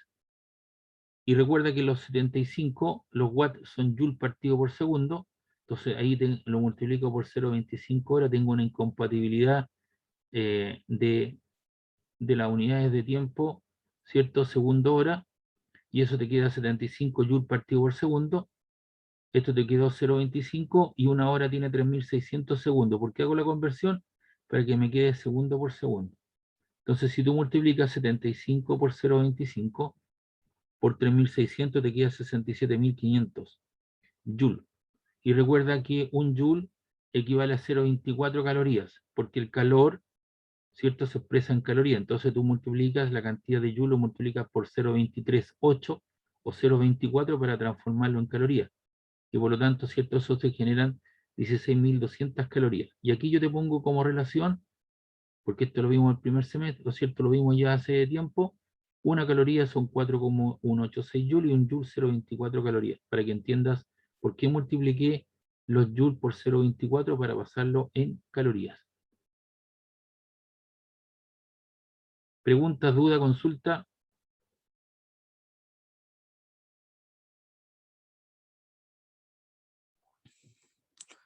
No, profe. Ok. Ya. Lo copiamos esto y lo pegamos aquí en este documento.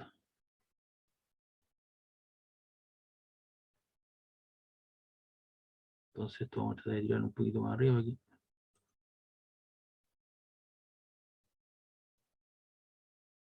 Ahí, ¿ves? Entonces se lo dejo ahí, ajustadito a una página.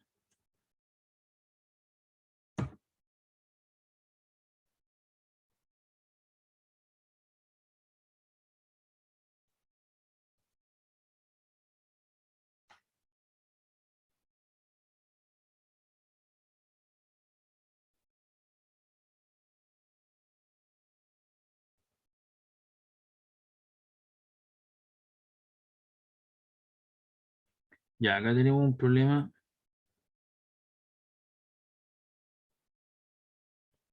Este es el problema 6.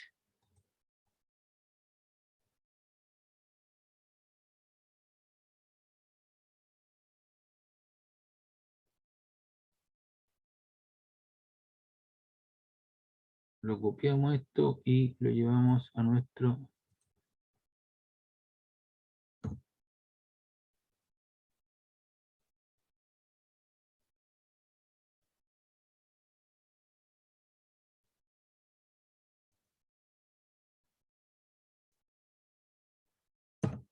¿Qué dice nuestro problema? Dice, se aplica una misma tensión eléctrica, o sea, un voltaje a un alambre de cobre y a otro de fierro de igual longitud. Entonces tengo dos elementos, uno el fierro, el cual tiene una resistividad específica de 9,7 por 10 a la menos 8 ohm por metro,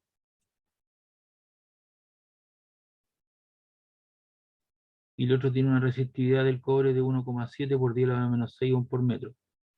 Tienen igual longitud y dice cuál debe ser la relación de su radio para que por ambos circule la misma corriente eléctrica.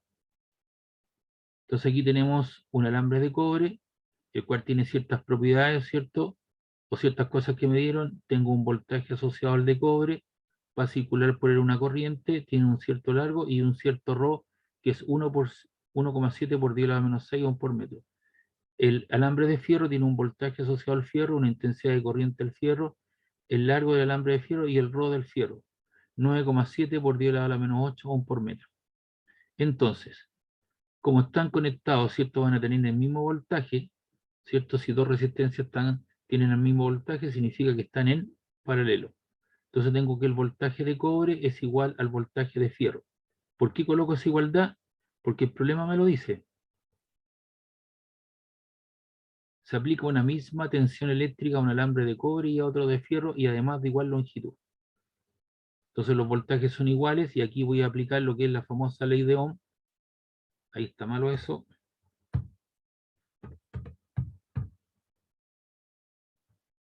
Ahí. Voltaje igual a I por R. Entonces donde dice el voltaje coloco I por la resistencia, pero le pongo su índice cobre-cobre, igual que para el voltaje de fierro, el I del fierro por la resistencia de fierro. Entonces, pero la resistencia, ¿cierto? Es ρ por la longitud partido por el área. Y las intensidades del fierro y del cobre, la intensidad de corriente es la misma, por tanto eso lo elimino porque me lo dice en la condición del problema.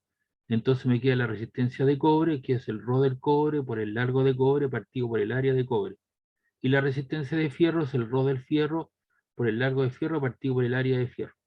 Como son de igual longitud, elimino la longitud, estas son las intensidades de corriente por si acaso. Y me queda que el ρ del cobre es al área del cobre, como el ρ del fierro es al área de fierro. Pero como nuestros alambres o nuestros conductores de la electricidad son circulares, entonces el área es pi por el radio al cuadrado. Entonces te queda el ρ del fierro por pi por el radio del cobre al cuadrado, más el ρ del fierro dividido por el pi por el radio del fierro al cuadrado. Porque tengo que hacer aparecer los radios, porque esa es la relación que me pide. Se nos va pi y dejo todo a un costado de los radios. El radio del fierro al cuadrado lo paso hacia arriba, multiplicando, y esto que estaba multiplicando pasa dividiendo, de tal manera que me queda el radio del alambre de fierro al cuadrado partido por el radio del alambre de cobre al cuadrado partido por la resistividad del fierro y del cobre. Y aquí lo que hago, ¿cierto? Tú sabes que A al cuadrado partido por B cuadrado es lo mismo que A partido por B al cuadrado. Entonces, como estas cantidades están al cuadrado, lo que hago, coloco el ρ del fierro partido por el ρ del cobre al cuadrado, y eso es igual a la relación entre las conductas, las resistividades específicas. 9,7 exponente a la menos 8, eso me lo dan por tabla, ohm por metro, y el otro te queda 1,7 por 10 a la menos 7 ohm por metro. Se te van los ohm por metro, y si tú haces la división, vamos a hacerlo para chequear, 9,7 exponente menos 8 dividido por 1,7 exponente a la menos 6. Y eso te queda 0,057058823. Y como los radios están al cuadrado del alambre de fierro, extraigo raíz, me queda lineal, y eso es la raíz de 0,057, lo cual te queda 0,238. Es decir, el alambre de fierro, el radio del alambre de fierro, es igual, esto está dividiendo, pasa multiplicando, a 0,238 veces el radio del alambre de cobre. O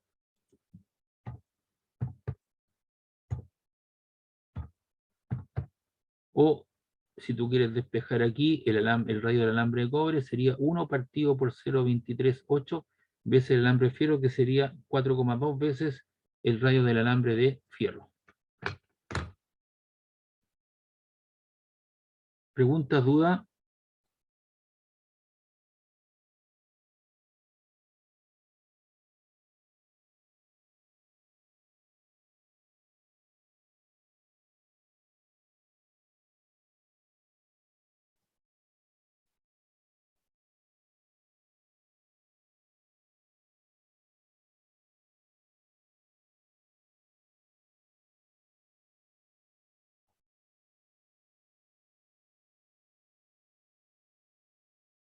¿Alguna consulta de esto? No, profe. Ya. Vamos a ir a buscar otra guía de ejercicio que tengo por ahí. Esto era... Aquí tengo otro alambre más, pues, el 8.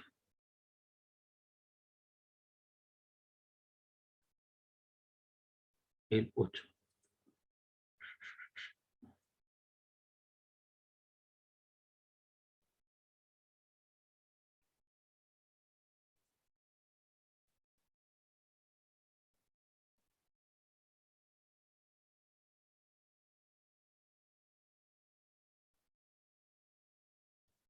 Cuando estaba o cuando estábamos haciendo clase en términos presenciales, ¿cierto? Les dejaba de tarea este problema, pero ahora lo vamos a desarrollar, creo que lo tengo desarrollado.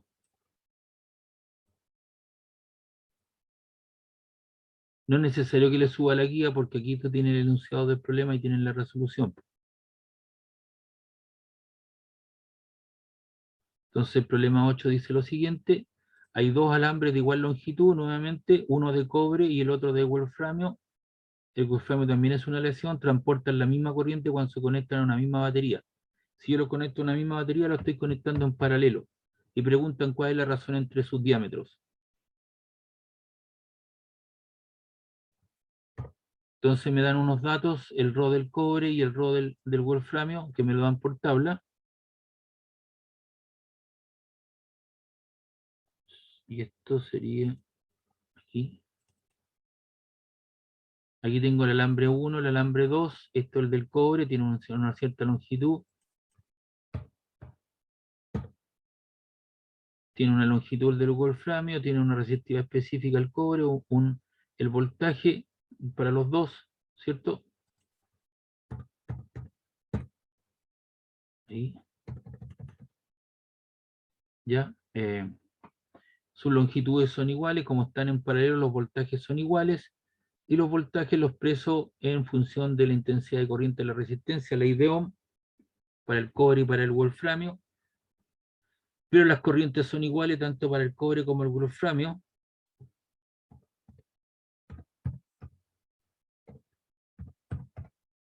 ¿Ya? Y se te van entonces las intensidades de corriente, te quedan las resistencias del cobre y del wolframio, pero las resistencias son Rho L por A, como son de igual longitud, te queda el Rho del cobre es el área del cobre, como el Rho del wolframio es el área del wolframio, y tú sabes que el área, ¿cierto?, son pi de cuadrado cuartos, entonces lo que hago es asociar a un costado el área del alambre de wolframio, lo paso para acá, queda dividiendo, y ahí tienes la razón entre el Rho del wolframio al Rho del cobre.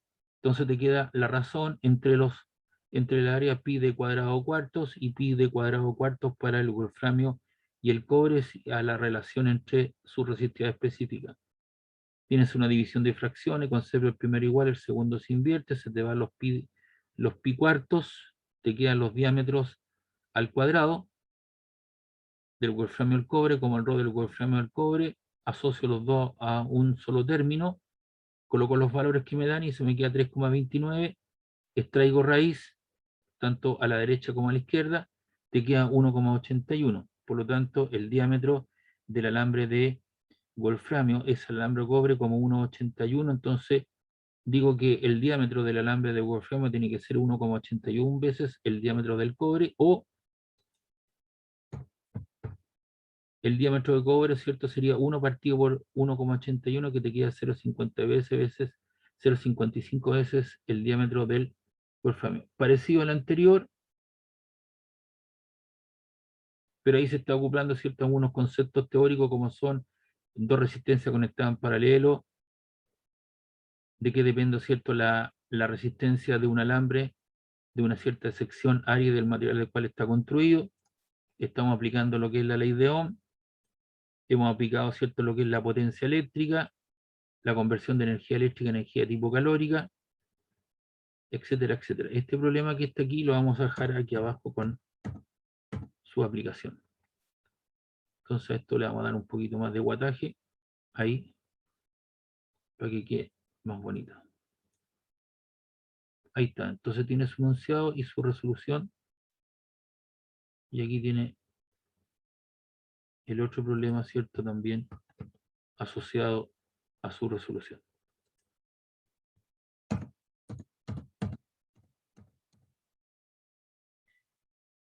Y luego tengo también resuelto lo que es el problema 9. ¿Qué es lo que es el problema 9? Entonces voy a buscar la guía de ejercicios, que es este problema. Copiar.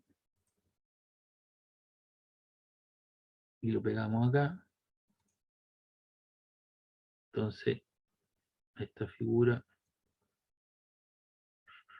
vamos a agrandar un poco la letra. Ponemos negrita a eso que está ahí. Y también. Entonces el problema 9 dice lo siguiente. La figura muestra un conductor eléctrico hueco. Tengo un orificio. No hay comida ahí al interior. Su radio interno es R sub A y el radio interno es R sub B. Tiene una cierta longitud L y tiene una resistividad específica ρ. Y hay que determinar cuál es la resistencia eléctrica que presenta al paso de la corriente eléctrica a lo largo de él. Entonces, aquí tenemos la resolución. Voy a ir a buscar un vasito de agua. ¿Me permite, por favor?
Ya. Entonces, acá lo que tenemos, la resistencia depende, ¿cierto?, eléctrica de un conductor, depende de su longitud, del material del cual está construido y del área en cuestión. Ahora usted tiene que considerar el área efectiva. Y el área efectiva es como cuando uno hace geometría de círculo, ¿no? Entonces usted quiere obtener el área, en la cinta esa que está ahí, o el área, entonces usted lo que hace, calcula el área total y le resta el área interior, de tal manera que se queda con la franja. Y aquí tenemos el área efectiva, es el área del radio externo R sub B, menos el área del radio interno, ¿cierto?, R sub A. Y el área en función del radio, porque me dan los radios, es pi R sub B al cuadrado menos pi R sub A al cuadrado. Y factorizo por pi. Factor me queda de R sub B al cuadrado menos R sub A al cuadrado. Y eso lo reemplazo donde dice el área efectiva. Por lo tanto, la resistencia es igual a ρ, el material del cual está construido que me lo dan, la longitud L, y me dan los radios interior, exterior e interior. Y lo elevo al cuadrado. Y esa sería entonces la resolución para ese problema. Es como una diferencia de áreas, que uno lo hizo cuando hacía estos problemas, ¿cierto?, para la PCU o la PTU. Ah, me quedo acá arriba, esto no. Tiene que ser ahí. Ponemos en el punto medio.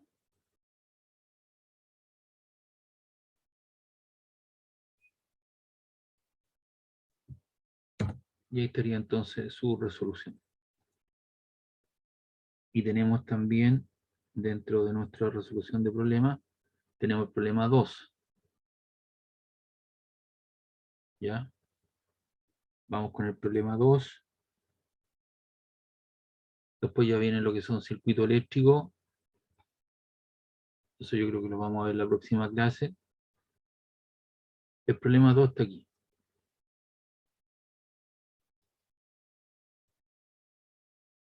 No sigo el orden lógico. Usted mira, oiga, pero ¿por qué están en desordenado? No va del 2 al 3, porque obviamente lo que voy haciendo, ¿cierto? Voy de menos a más, voy de los problemas más fáciles a los más difíciles, por eso que me voy saltando y voy asociando cosas que no haya visto o que se hayan visto. Entonces, por eso que voy ordenándome de esa manera.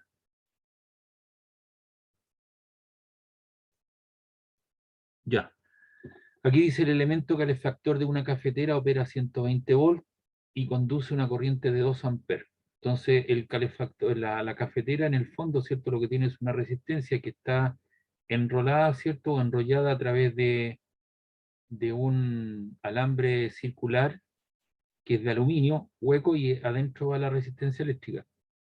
Suponiendo que todo el calor generado es absorbido por el agua, lo cual en la práctica no es cierto, pero estamos suponiendo sistemas aislados, porque obviamente el termo pierde calor a través de las paredes laterales, el fondo y la tapa. Pero aquí estamos suponiendo que todo el calor que se genera es absorbido por el agua. ¿Cuánto tiempo tarda en calentar medio kilo de agua?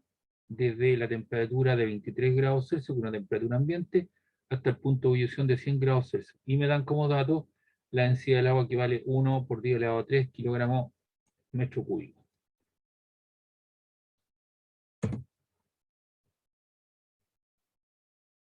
Entonces el voltaje son 120 volts, la corriente que circula por él es de 2 amperes.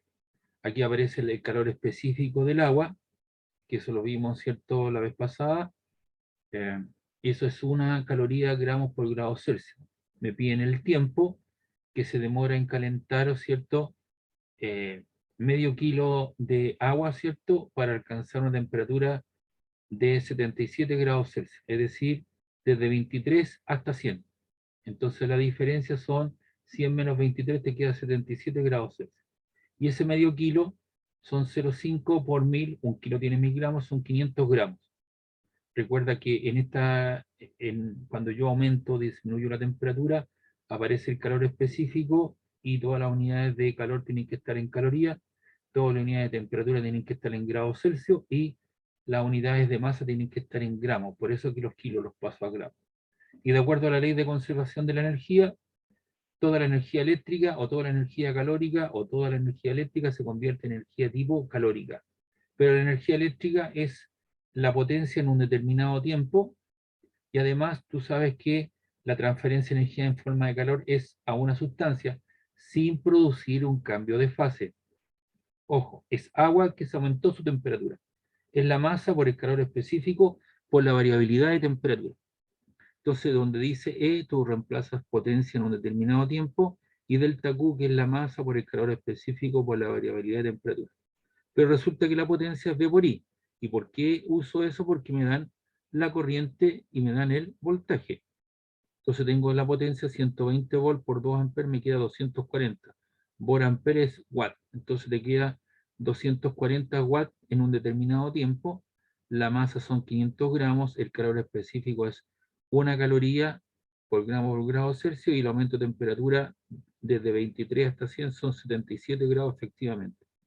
Se nos van los gramos, se nos van los grados Celsius, y te queda 500 por 1 por 77, son 38.500 calorías, y al otro lado te queda 240 watts en un determinado tiempo.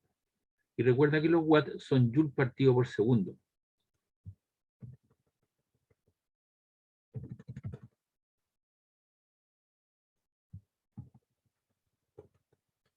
Ahí. Los watts son joule partido por segundo, y te queda 38.500 calorías. Entonces aquí tenemos que hacer un proceso de conversión. En un lado tengo joule y en el otro lado tengo calorías. Dos opciones: los joules los paso a calorías, o las calorías a joule. Recuerda que una caloría son 4,186 joules, o un joule 0,238 calorías. Algunos autores le colocan 0,24. Entonces yo lo que decidí en ese momento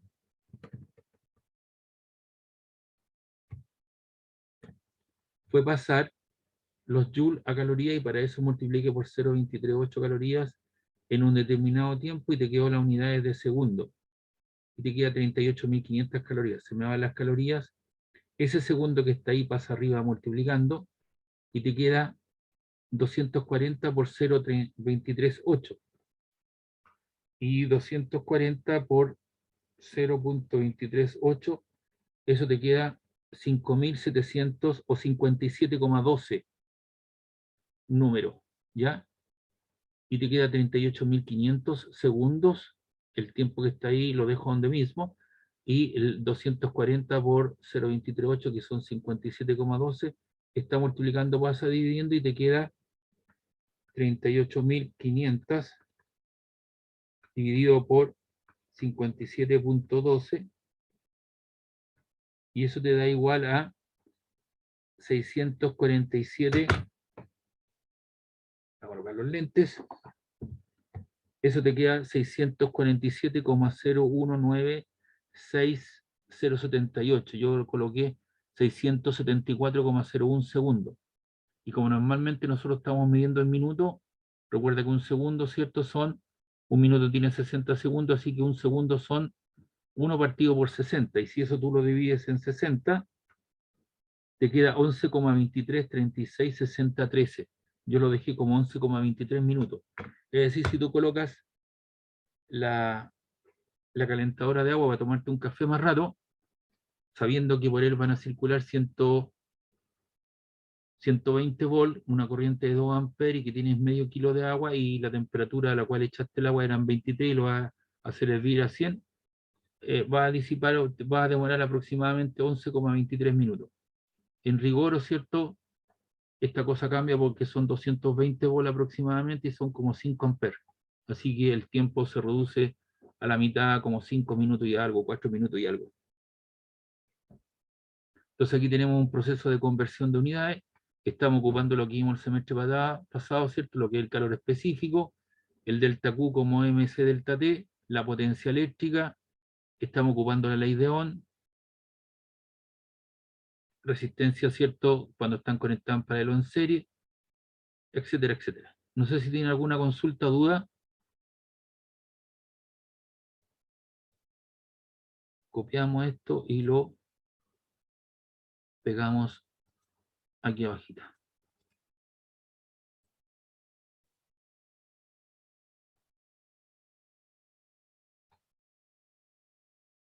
Entonces vamos a tratar de modificar esto un poco.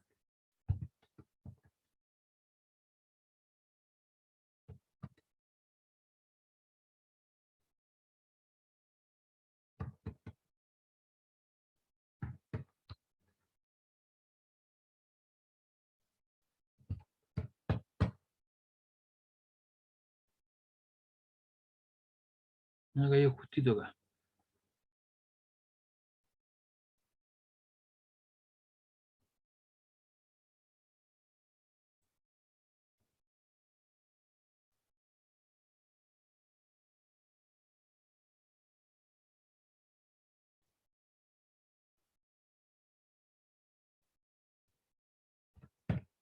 Ahí estamos.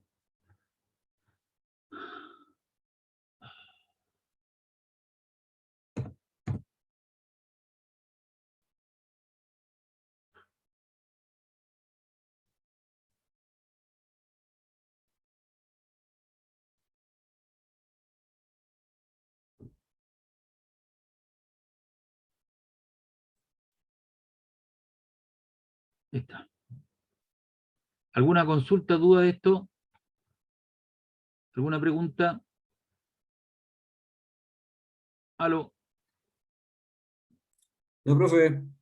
Ya, pues llegaríamos hoy día hasta acá, son las 9:18, tiene su media hora de recreo y con eso terminamos la clase de hoy, ¿le parece? Nos parece. Sí, Ya, profe. les recuerdo que la próxima semana hay un cese de actividades, hay un receso de clase, por lo tanto la próxima semana no tenemos clase. Después vamos a retomar esto en cuestión, ¿les parece? Vamos a analizar circuito eléctrico y todo ese tipo de cosas para resistencia a serie paralelo, calcular la potencia, la intensidad de corriente, etcétera, etcétera. Ya, este material, ya el PPT de electrodinámica que yo acabo de presentar, está arriba y les voy a subir esta hojita también arriba. ¿Ya, muchachos?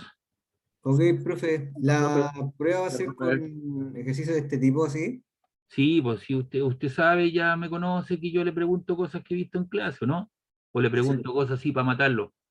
No, pasemos No, cariño. pues usted sabe, pues ya, usted ya ni siquiera me tiene que hacer esa pregunta, ni siquiera, porque usted sabe cómo yo trabajo. Yo le pregunto las cosas que yo he visto en clase. Si yo le digo que le voy a preguntar algo, ese algo se lo pregunto. ¿O no? Vale, profe. Sí, Gracias. po. Y es de carácter grupal, así que déjame. Ya, muchachos, entonces no se pueden retirar nomás, pues los dejo en libertad para que aprovechen el fin de semana. Igual, profe, que esté bien. Ya, que Chao. esté bien. Chao, chao. Chao, Chao. nos vemos. Chao. Guarda.